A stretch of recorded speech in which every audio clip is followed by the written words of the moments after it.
পতেঙ্গা থেকে হতাশ হয়ে ফেরার পরে রাতে আমাদের ডিনার করতে হবে, তো আমরা চলে গেলাম ওদের রুফটপ রেস্টুরেন্টে। সেখানে গিয়ে অবশ্য বৃষ্টি হয়েছে, সবই লন্ডভন্ড হয়েছিল। তারপরে একটু ঘোরাঘুরি করে হালকা কিছু স্ন্যাক্স অর্ডার করে খেলাম, আর নৈসর্গকে ভাত টাত খাইয়ে আমরা চলে যাচ্ছিলাম আমাদের রুমে। তো নৈসর্গ আর আমি অনেক পছন্দ করেছিলাম জায়গাটা, মনে হচ্ছিল দিনের বেলা কেন এলাম না। তারপর রাতে ঘুম থেকে উঠে সকালে এই যে ব্রেকফাস্ট করতে চলে গিয়েছি ওদের মোহরা রেস্টুরেন্টে। ওদের ডাইনিংটা মোটামুটি আসলে অনেক সুন্দর, বেশ পরিচ্ছন্ন গুছানো, আর ওদের অনেক বেশি আইটেম ছিল ব্রেকফাস্টে খাবারের। এমন না, মেনু খুবই সিলেক্টিভ, কিন্তু মেনুগুলো সবই অনেক সুন্দর, যেগুলো আপনি মানে সবই চাইলে খেতে পারবেন, এবং মানে খাবারগুলো অসাধারণ টেস্টি ছিল। চিটাগাংয়ের খাবার আসলে অনেক টেস্টি।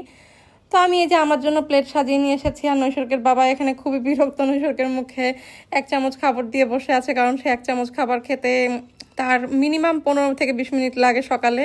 এটা একটা অনেক বড় সমস্যা তার সকালের খাবারের বেলায়।